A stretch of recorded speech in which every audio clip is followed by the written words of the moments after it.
The Illuminate Arts and Faith Conference in Chattanooga, Tennessee wants to help you find your tribe. Do you get way too excited about quoting Wendell Berry or C.S. Lewis in conversations with coworkers? Does your Spotify playlist include hymns, a little jazz, and a whole lot of Andrew Peterson? Join your tribe at Illuminate March 31 and April 1 for education and inspiration from speakers Russ Ramsey, Douglas McKelvey, John Hendricks, and others. Find a complete list of session topics and ticket information at southern.edu/illuminate. In 2024, I set out to meet as many poets as I could and spend an hour with each one. I got more than I bargained for, more insight, more clarity, more hope. It's proved to be one of the richest highlights of my life. 17 writers, 17 deeply human conversations that made me sit up and pay attention. Franz Kafka once said, if the book we're reading doesn't wake us up with a blow to the head, what are we reading for? A book must be the axe for the frozen sea within us. And that's what I hope this new book will do. I hope it wakes us up, my friends. I hope these conversations will be the catalyst for something to be reawakened, re-enchanted, and reinvigorated. It's called An Axe for the Frozen Sea, Conversations with Poets About What Matters Most. I'm Ben Palpin, and I hope you'll come and listen in as I spend a little time with poets like Lucy Shaw, Malcolm Guite, Dana Gioia, and Lee Young Lee. Pull up a chair at the table as we dig into what it means to write well and to live well. An Axe for the Frozen Sea is now available from Rabbit Room Press. Visit the store at rabbitroom.com, or better yet, ask about it at your favorite bookseller.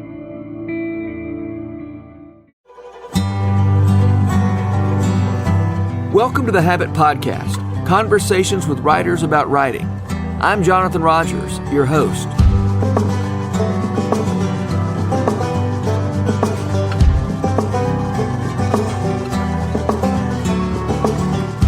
Lee Camp is a man of many talents and varied interests. He is a theology professor at Lipscomb University in Nashville. He is also the executive producer and host of The Token Show, a philosophical and theological variety show. Imagine Prairie Home Companion went to seminary and moved south. Lee's most recent book is Scandalous Witness, a little political manifesto for Christians. Lee Camp, thank you so much for being on the Habit Podcast today. Thank you, Jonathan. This is great. Be here with you. I'm in your stomping grounds. You are in here. my neck of the woods. That's yes, right. Yes. Yeah. Very pleased to have you here. Well, thank you. Yeah, right. Who's the host here? Yeah, that's right. I'm at Lipscomb. Oh, well. So this podcast is going to release like the day before your new book releases. Oh, great. Yeah. Yes. A Scandalous Witness. Yes. What's your subtitle? My subtitle is A Little Political Manifesto for Christians. Okay. And so this manifesto consists of 15 statements.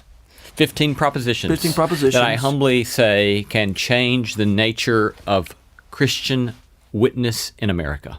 Okay, good. Here's hoping it works. That's right. Lord knows we need something to work. Yeah. Right. And you say in your introduction, these are 15 propositions that shouldn't be controversial. Yes, I do say that. Well, they're going to be controversial. Which one do you think is going to be controversial? Or which ones do you think might be controversial? I think... Oh, shoot. Now you're putting me on the spot. No. I'm supposed to put you on the spot in this format.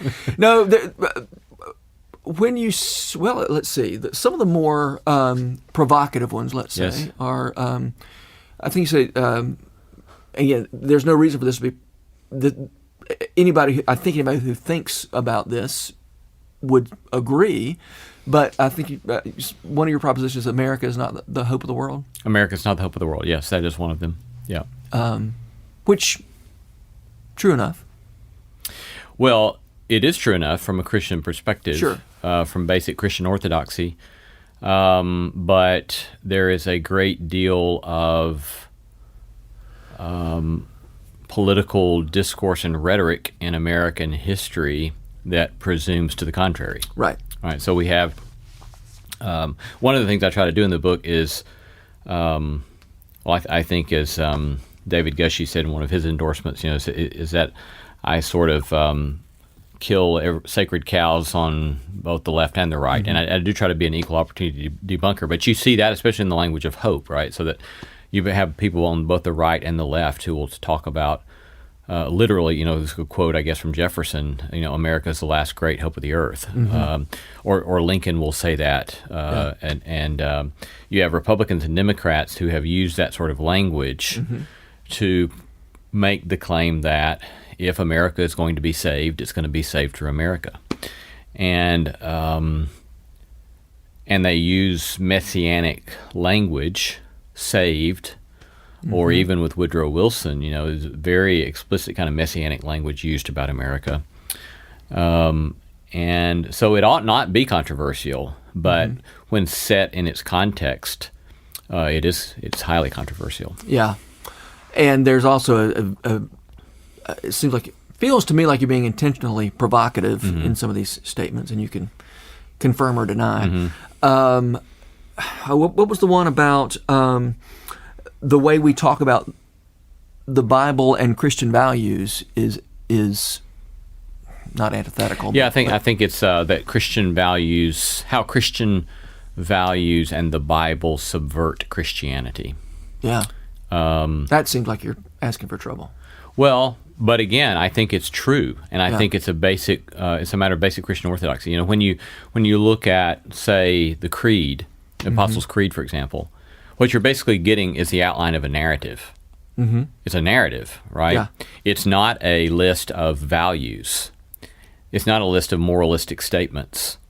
And a lot of people have reduced what it means to be Christian in public to upholding certain moral values or moral commitments. That's not to say that Christianity doesn't entail certain moral commitments, but when you reduce it in public to don't do X, or we must do Y, or we must reject A, or we must embrace B, then what you've done is you have subverted Christianity, because Christianity is a story about the way in which the creation and humans in the creation have gone astray, and the way in which God has acted in the world through Christ to save the world, and to save us, and to save the creation, to redeem the creation.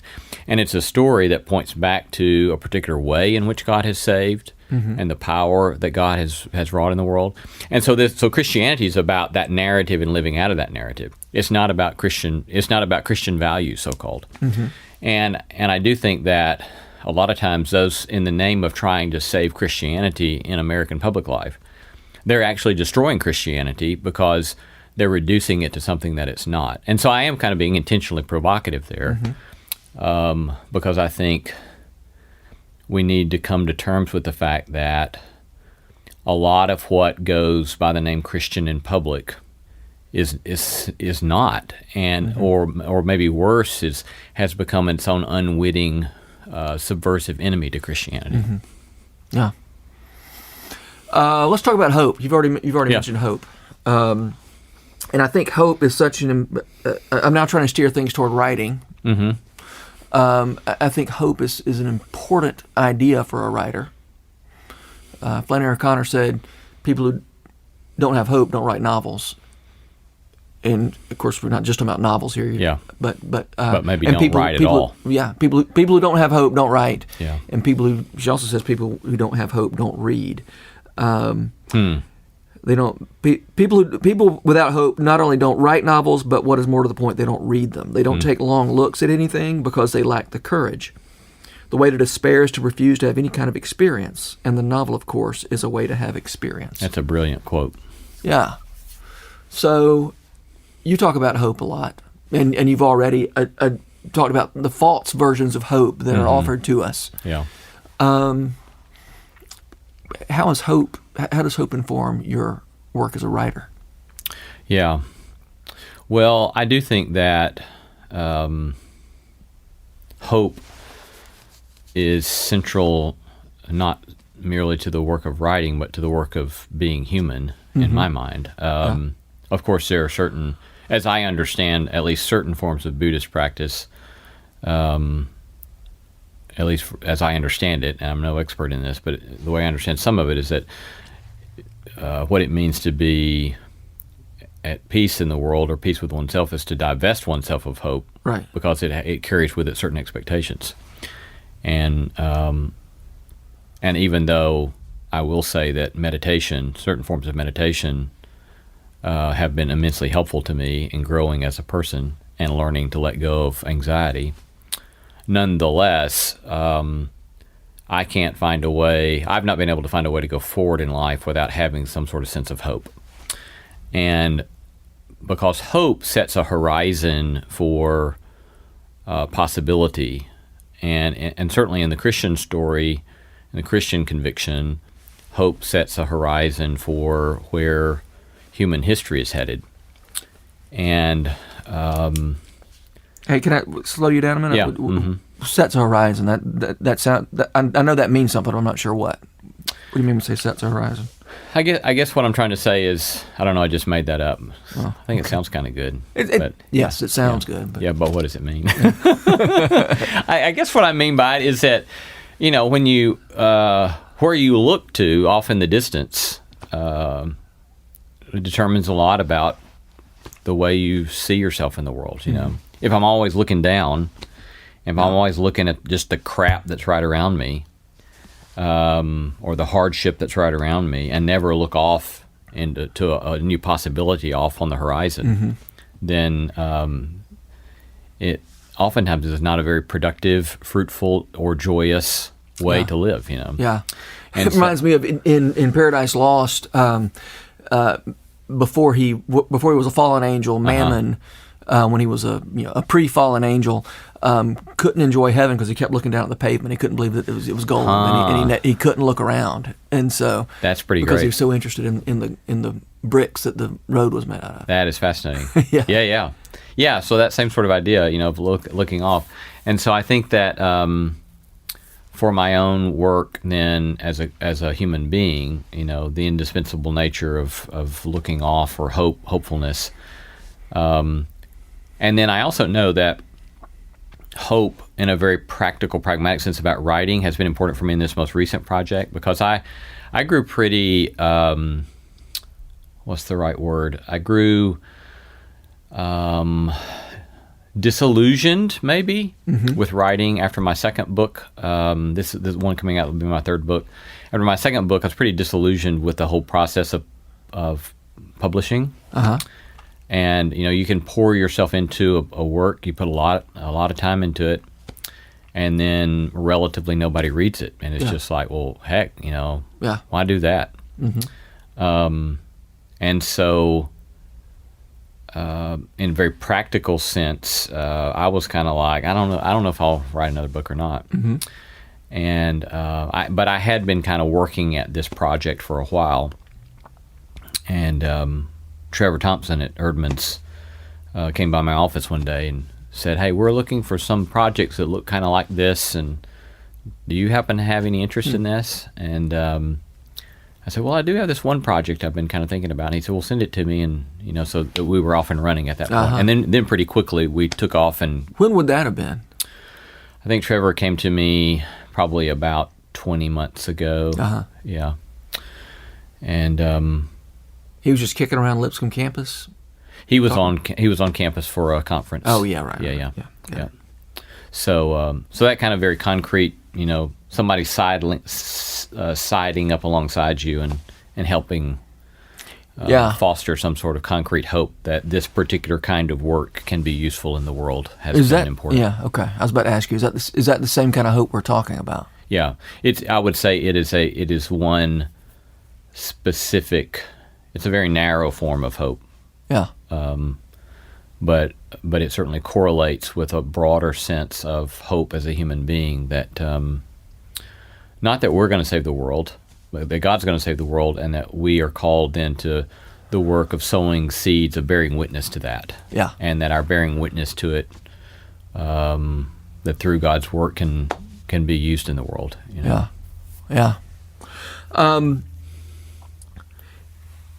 So, in a recent blog post you wrote, you talked about the idea of a hermeneutic of love, which you got it from Alan, or you were quoting or paraphrasing Alan Jacobs. I don't know where he got it, but I don't remember either. Yeah.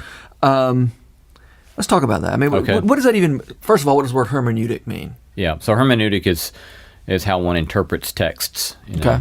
And typically in biblical studies, for example, you make a distinction between exegesis and hermeneutics. So an exegesis is the work of working on a text to trying to figure out what it means in its original context and what are the historical, cultural background to make sense of what that text could have meant then. And hermeneutics then is the move of trying to interpret the meaning of a text for oneself or one's community in one's own current setting. Yeah. Okay.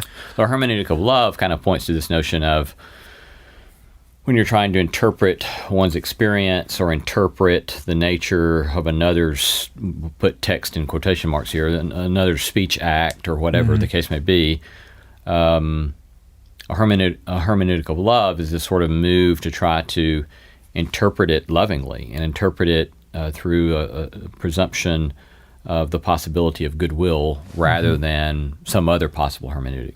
Like, for example, the hermeneutic of suspicion is big in certain liberation sorts of movements. And a hermeneutic of suspicion can be terribly important to do, right? That might be a kind of classic example of Jesus saying, "Be wise as a serpent." Might be a hermeneutic of suspicion. Don't be stupid, don't be naive. Know that there's power at play here. So use a hermeneutic of suspicion. So that's important to do at various points. But I, especially in our context, I think our contemporary cultural, political context, I think of a hermeneutic of love as something, as a choice being differentiated from, like, we might say, a hermeneutic of shame. Okay. Or a hermeneutic of judgment. Because I think we just have such polarization going on right now in our context. And it's that people don't seem willing, a lot of people often don't seem willing to try to take what another person says and assume the possibility of goodwill there. Yeah. And so I think a hermeneutic of love kind of invites us to try to really understand another human being as another human being and not presuppose malice or presuppose that they're just corrupt, and try to see what might be there. Okay. So that a hermeneutic of love is about how I interpret what other people are saying or writing or whatever. Yeah. What does that mean for a writer who is then putting things out in the world? Yeah, I think that certainly in the kind of work I like to do, the kind of writing I like to do is, I've decided that, in my academic work, I got to do a PhD at Notre Dame, and I got to do a PhD among a lot of really, really smart people. And somewhere along the way, I realized I don't want to spend my life doing high-end, rarefied academic work that only specialists are going to read. And I say that not to presume that that's not important work. I think it's terribly important work because, especially those who have done that work well, they've helped change significant parts of human history by doing that kind of work. It's really important work. But I didn't think that's what I was good at, and I didn't think that I could contribute things. No. I didn't think I was smart enough to do that, frankly. And so what I figured out that I thought I was pretty good at was I can read. Well, I saw this in teaching as a graduate assistant. I was a graduate assistant to a professor who, years later, I won't say what his name is, but another professor who's also very well known at Duke. One day we were walking, and he said, "Oh, so and so, who I was TA for," he said, "He's one of only two people I know that has a really big brain." He said, "You and I, we're smart, but this so and so is a big brain kind of guy." All right, and he was a big brain kind of guy.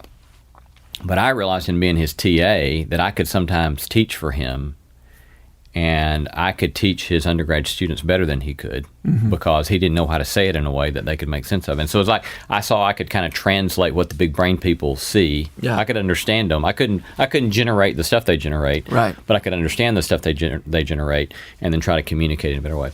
And so I've tried to look at my academic work as this sort of bridge work of saying, how can you engage some of this really high-end stuff and then try to communicate it in a way that's helpful for thoughtful lay people, we'll put in quotation marks, Yeah. And so then to bring in this kind of notion of hermeneutic of love, it says, how can one say things in a way that truly facilitates the possibility of loving or looking at the world in a different way that makes love possible? Yeah. How to do it sometimes in a provocative way, sometimes in a funny way, sometimes in a snarky way, but always for the possibility of making it possible for people to see things that they might not see otherwise, or to give them more than two options, Yeah, right. Give them a third way to look at something. Yeah. And that I see that as a very loving kind of thing to try to do in the world. Yeah, yeah. In your new book, I wrote down something that I found very compelling. You said, by choosing to tell different stories, to make different observations, to ask different questions, you have immense power to change the nature of political discourse in your community. That's a very hopeful statement. I hope it's true. I hope so too. But I think it gets at the why we even. I mean, we've talked about the idea that you got to have some hope to write, and I think if you don't believe something along those lines, why write at all? Yeah. Except, I mean, there are also cynical reasons to write. I mean, it's some of the you're talking about telling different stories. I mean, some of the ways we got into this mess is people telling bad stories, right? False stories that were that appeal to the people's worst imaginations, right? Yeah. So anyway, I don't know. That's a question. The floor is now open for you to comment on your own. I think that was a brilliant line. Whoever wrote that. Yeah, right. I do think that we should never fail to take seriously the immense power of storytelling, and to seek to tell stories in such a way so that it breaks open the possibility of new ways of being in the world, and the possibility of seeing life in a way that we haven't seen before. And we see all the great novelists do that. We see the great nonfiction writers do that, and it's no small matter to learn to tell stories well, to sing stories well in a way that make it possible to do something different. Yeah. Because stories, they work on us, at the level of desire. They can change what we want in a way a little more easily, I think, than sermons, lectures, those kinds of things. Right. Yeah. Can do. And also, somewhere I saw you talking about the idea of seeking first to understand before we seek to be understood. Yeah. Which is, in some ways, is counterintuitive for a writer, because it feels like my whole job is to make myself understood. Yeah. But readers are habitual understanders, right? I mean, you learn you get to try out another way of thinking about the world, another way of seeing the world. Yeah. Which brings us to this idea. Again, I got this from your most recent blog post. Miroslav Volf. How do you pronounce his last name? Volf. Yeah. This idea of double vision, being able to see, in stereo, not just your own view of things, but that's such an important role of reading and writing, is giving people the opportunity to see things with a double vision. Yeah. But as you say, this is different from a fuzzy vision, and it's different from just straight up relativism. Right. So can you talk about that for a minute? Sure. Yeah. So Miroslav he develops that in his book Exclusion and Embrace, and that Miroslav's family background and his own experience is very much coming out of the Soviet downfall in the 80s and what happens in the Serbian conflicts and so forth, and the horrors of the war there in Yugoslavia. And so when he talks about trying to practice double vision and see it from the other perspective, he's not naive as to how difficult this may be. And so he's talking about you're actually trying to see the world from the perspective of your enemy. Mm-hmm. It's a very challenging task he sets before us. And he says, the point is not that all of a sudden your notion of justice becomes relative. Mm-hmm. And if you see it from the perspective of the enemy, then all of a sudden your notion of justice goes out the window. Mm-hmm. And he said you may still hold justice firmly, if not more firmly, with your notion of what justice would entail in this situation. But you're trying at least to take on the possibility that you could understand something better, or your own vision might be transformed, or your own life habits and practices and convictions might be deeply challenged in some important way. They need to be challenged. Yeah. And then out of that practice of double vision, of trying to see it from the other's perspective and still taking seriously my own perspective, maybe some new possibility might arise for reconciliation, or the possibility of some sort of, embrace, in a sort of metaphorical sense. Yeah. And I think, again, that's a sort of way of that at least stands in parallel with this notion of a hermeneutic of love, where you're trying to interpret the things in such a way so that you try to take seriously who the other person is, or you seek first to understand, and then only to be understood. Mm-hmm. Now, from a writing perspective, we teach this in elementary. When as a graduate assistant, I would teach intro to writing courses to college students. One of the basic writing skills you teach is to anticipate counter arguments. Right. And so it's nothing particularly novel from that perspective. In one way, all you're doing is you're seeking to anticipate counter arguments. But it does require a sort of existential move where you, I've heard this quoted from a lot of people now, but I think where I first read it was from Woodrow Wilson, who in my mind said a lot of crazy things as a Christian. But one of the things he said that I liked was, he said, if you don't know in the back of your mind somewhere that you might be wrong, then you're a fool. Yeah. Something like that. Yeah. And I think that's right, so I really need to hold on to the possibility that I really may be wrong about my most cherished assumptions. Mm-hmm. And so the one theologian like Jim McClendon, speaks of the principle of fallibility being at the root of doing good theological practice. You're always, he says, you test everything, and you're always testing it in light of new experiences and new data, and in light of the tradition that you've received in the scriptures and tradition you've received in the Christian tradition. Test everything, holding on to a principle of fallibility. Yeah. And so it's just this sort of way to be in the world that it feels risky. It does require, going back to the quote from Flannery O'Connor, it requires a lot of courage to be this attentive to something. Yeah.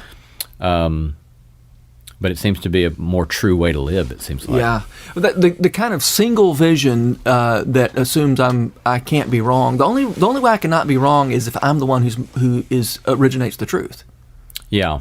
And it seems to me that the double vision that Miroslav Volf is talking about is less relative than a vision that says, it's so hard to distinguish between my sense of justice and my sense of what I want for myself. Yeah, right. And it seems to me that I was just thinking as you were describing Volf's position, it sounds to me like what we're saying is there's a truth that originated outside my head, also outside my enemy's head. Right. And by trying to see things from my enemy's perspective, I'm triangulating on this truth that neither one of us made up. Right. Which feels to me less relative than my saying I can't possibly consider the possibility that I'm wrong. Yeah. Yeah. I grew up. George Marsden, church historian, pointed us to the ways in which fundamentalism and American evangelicalism was the flip side of the modernists. And Marsden made the argument that fundamentalism is just one flip side of the modernist coin. And so Protestant liberalism and Protestant fundamentalism are just the heads and tails of the coin of modernism in American culture. And so I grew up Can you say one more sentence about that? Yeah, so that for both of them, both the liberals and the fundamentalists, the criteria or criterion for truth was based upon some sort of modern Enlightenment notions of truth. And so I grew up on the kind of fundamentalist side of that coin, and with very strong notions about objectivity and rationality and strong suspicions of subjectivity. Yeah. And I would quickly want to nuance this and say, I can do lectures on this, but I'm not suggesting we jump into a sort of celebration of mere subjectivity and cultural relativism and so forth, because none of those people really believe what they say anyway. Right. They just don't. But I discovered when I was my wife and I were living in Nairobi for half a year, and we were working at this school in a slum in Nairobi. And one day we were coming home to where we were staying at these missionaries' home, and we were stopped in traffic. And I looked over to my left, and I saw this guy walking down the sidewalk, and he was just buck naked. He didn't have a stitch of clothes on, except he had socks and dress shoes on. Okay. And his clothes were in a bundle underneath his arm. He was walking down just free to the wind down the sidewalk. And so I did this double take, and I asked the man driving the car, William, who had become a friend. I said, "William, what's up with this dude?" And he looks back, and he's very nonplussed, and he just says, "Oh, he said, he's mad." And I said, "What?" And he said, "He's mad. He's crazy." And he did the fingers around his ear. He's crazy. And so I was just so confused by that, because he knew that meant this guy's mentally ill. Yeah. And so that night at dinner, I asked the missionaries, I said, "So William said," and they said, "Yeah, that's how people show mental illness here, is they walk around naked." And sure enough, we saw this other guy who had very distinctive biology that I should not describe on a family-friendly podcast. But sure enough, we saw him several times walking through the neighborhood buck naked. Yeah. And so it just struck me as incredible that we cannot escape the cultural norms of even mental illness. Even when you're being the least, quote, rational, even your cultural context determines the way that gets made manifest. Yeah. And so it forced me to take seriously what some call the social location, or the social manner of our knowing, or social epistemology, that any of our knowing is always socially located. Mm-hmm. Any of our claims to know is always socially located.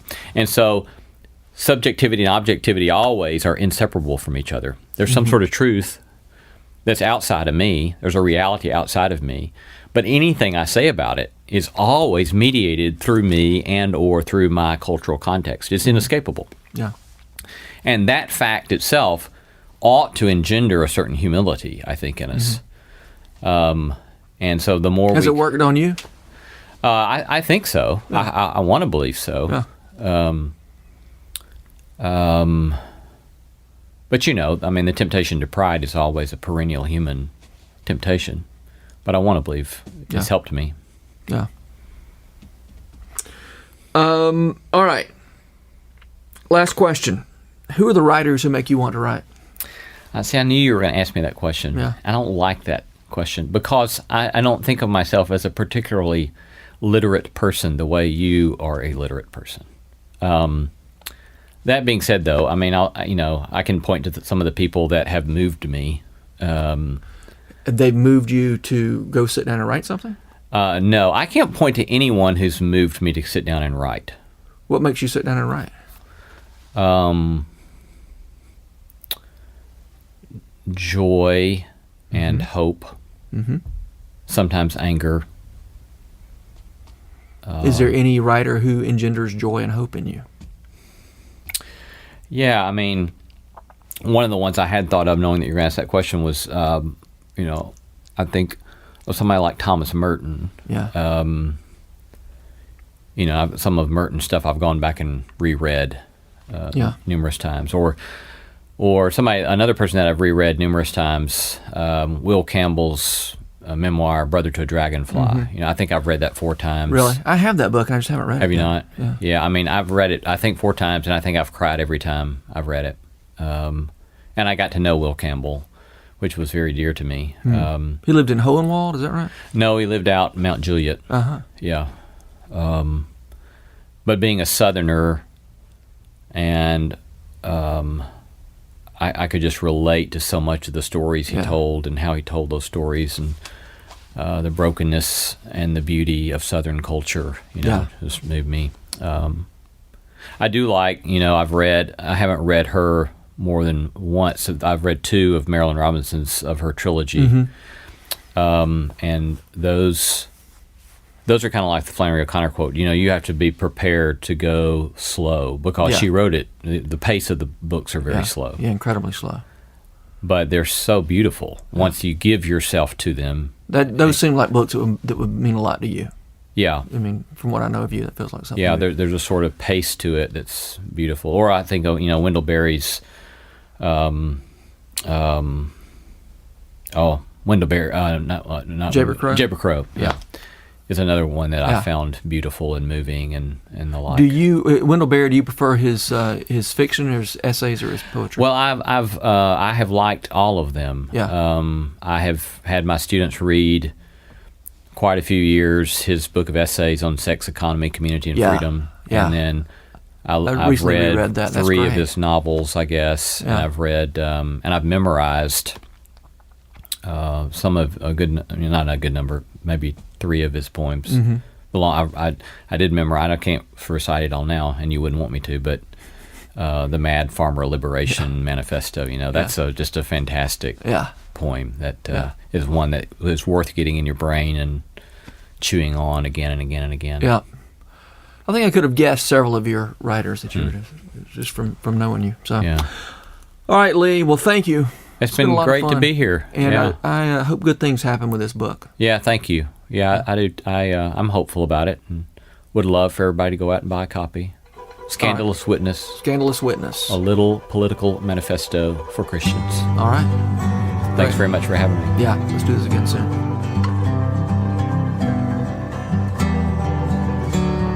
The Rabbit Room has partnered with Lipscomb University to make this podcast possible. Lipscomb has graciously given us access to their recording studio in the Center for Entertainment and Arts building. We're so grateful for their sponsorship, their encouragement, and the good work they do in Nashville.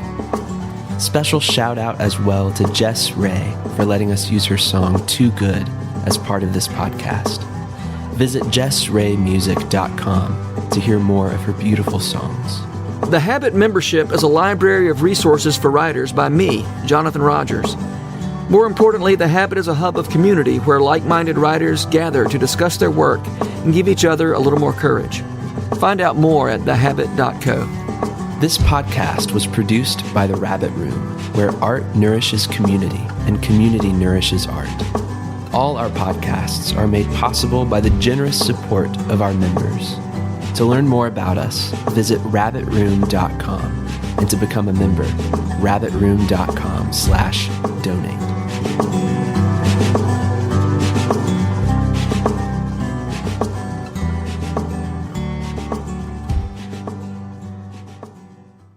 If you've enjoyed this podcast episode, consider joining the Rabbit Room membership. Your membership helps sustain this community, funding everything from publishing and podcasts and theater productions to events and programs that support artists who create with a Christ-centered vision. We'd love to have you on board.